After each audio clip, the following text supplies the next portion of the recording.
Welcome to the show, All Things Writing. I am your host, Brian the Writer. Let me take you on a journey through my writing life and introduce you to some of the amazing talent that exists in the writing world. Whether you are looking for a little advice or just to catch an interesting interview, sit back, relax, and enjoy the show. All Things Writing starts now. It's a perpetual question in writing. How does one find a publisher? It's a good question. Good question. There are, I think there's a misconception by a lot of new writers. And I guess I can kind of see where it comes from. The idea of working with a publisher is it's very mysterious, it's very large, very looming. It's a little scary, a little terrifying to some people to work with a publisher on any given product. There's also, and I guess I've come to this opinion after years of writing, there is a question of how long you're willing to wait to see your book in print. Yes, it's very, very easy to do. You could sit down and do, you could write your book, you can even hire an editor, you can do all kinds of different things yourself, and then you can get it pushed out there. But the problem with being an indie is that you are fronting all the costs. You're also only one person with one social media stream, and unless you're very, very good at that kind of thing, getting the word out about your book and converting that into sales is very hard to do. Enter a publisher. And when you think about a publisher, there are three different ways to go about it.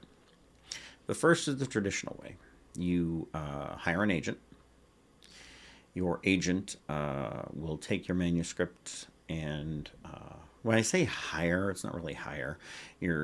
By the way, you shouldn't be paying an agent out of pocket. The money comes from when they sell your book. If they don't have any skin in the game, there's no point in them actually they're not really going to work that hard for you anyway. So don't, and it goes back to one of my old sayings.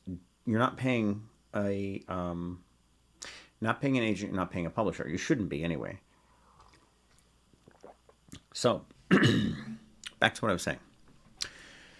You sign with an agent, find an agent, and that can take years to find an agent. You're sending out query letters, you're sending out the manuscript, you're talking to gazillions and gazillions of different people in the hopes that it's going to fit their style, their catalog, and they have the time to actually do it. That's a big ask. It's a big ask. You're asking for a lot of consecutive miracles to sort of fall in place for you all at once.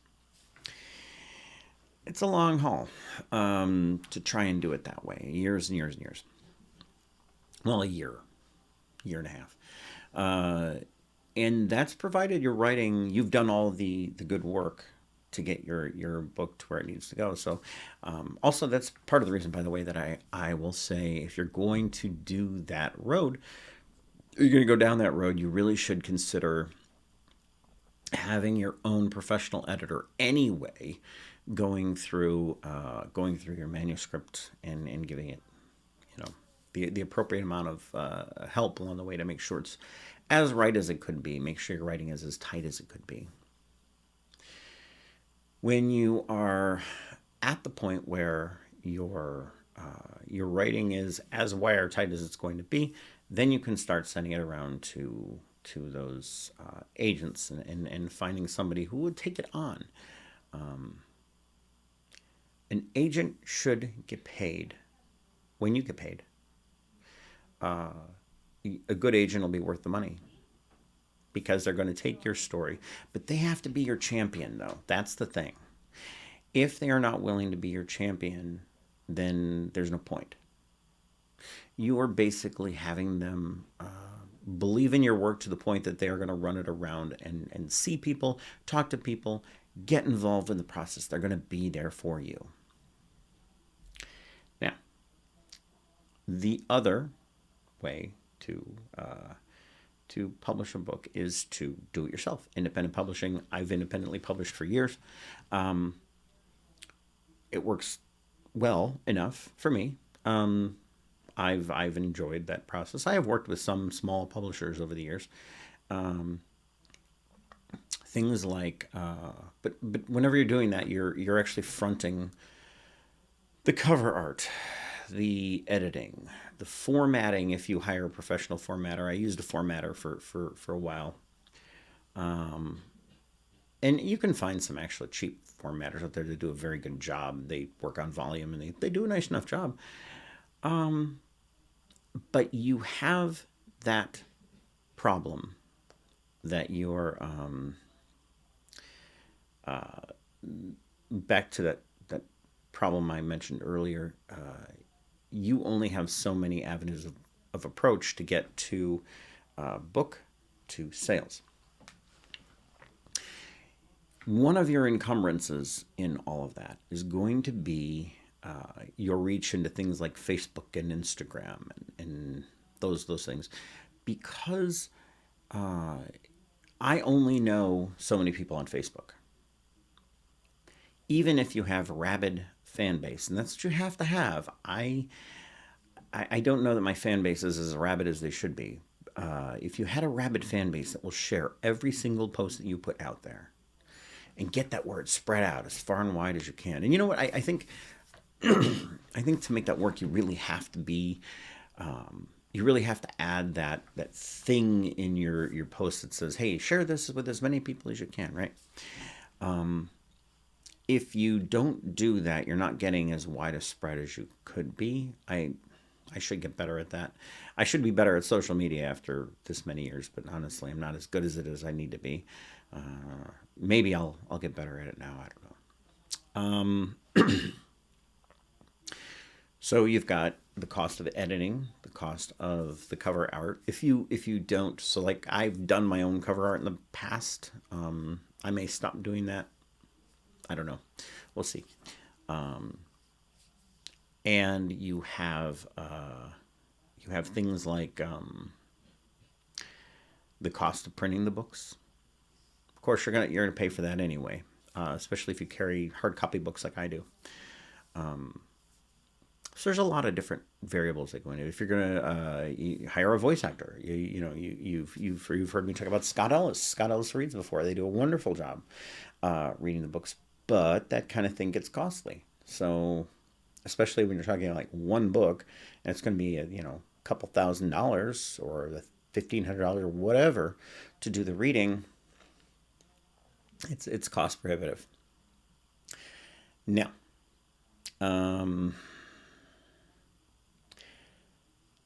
and honestly, if you want to go that route, I highly recommend you do your research.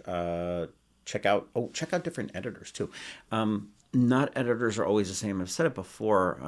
A good editor is like a good marriage. You have to have communication back and forth. You have to talk. You have to discuss. If you're not willing to if you're not willing to dive in and really share ideas back and forth, you're going to have miscommunications and things aren't going to work right. Now, the third way to do this, and the routes I traditionally have gone, is you get to know publishers, go to shows. You need to get out there, and if you're not going to cons, you're not doing it right.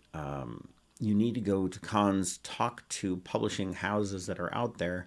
There are some that take submissions sans a editor or sans an agent, and talk with them. Some are small, some are medium. And that's a good way to go. It's a good way to go. I sell better in person than I do online, at least right now. Just the way it works for me. So when you work with a publisher, you have to sign a contract saying you're going to do certain things. Good. I think you always have to be cognizant of the contractual obligations that you're under. There are things that you're going to be required to do, like I just signed a contract. It says I'll have an Instagram account. I went and set up an Instagram account.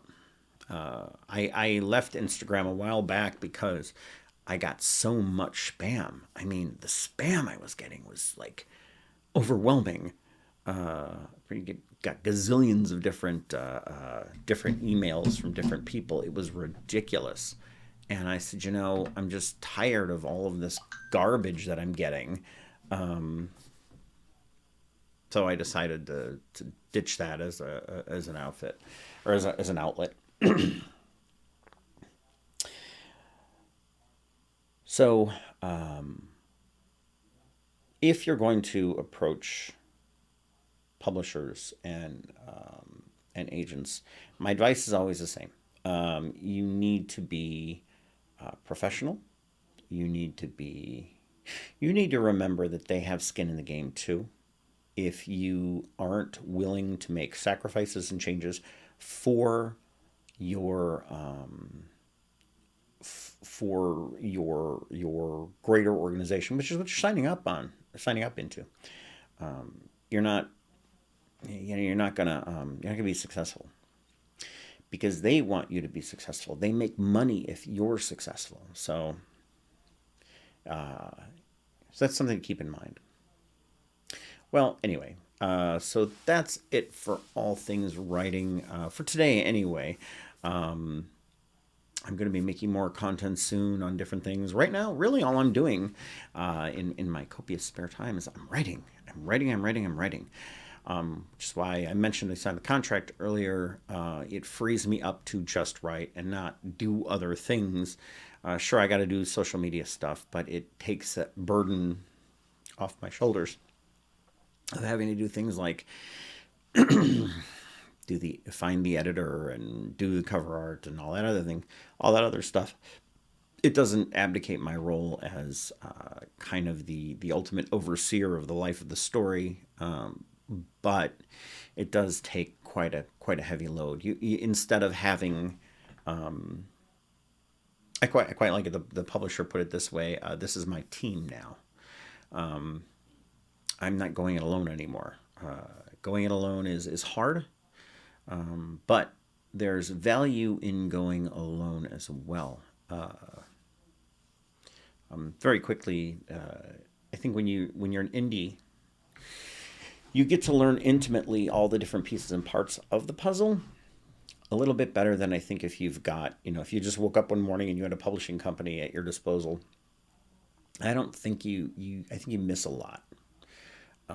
You miss a lot of things like the research it takes to go into finding the right kind of cover art that will sell your kind of book, the editing portion, the difficulties that you face when I have a good appreciation for what my editor goes through, because we had that close relationship. I think I've mentioned I've used Catherine McIntyre on several of my books. Amazing job. Amazing editor, actually. Nothing but great things to say.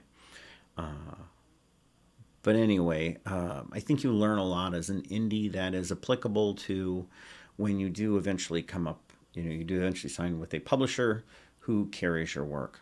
So anyway, all right, well, that's it for all things writing on this Saturday.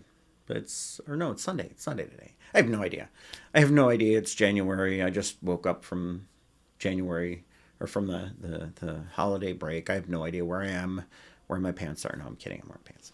Anyway, so you guys have a lovely day, and I'll see you next time on All Things Writing.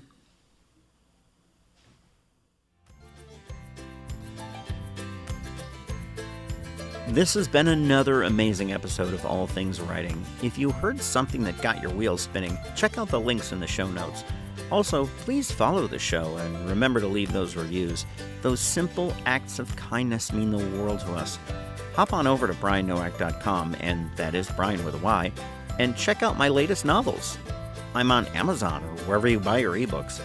And as a reminder, the music you heard on the show today was used under license from the artist Ryan Ancona. Thanks for listening to the show, and have a blessed day.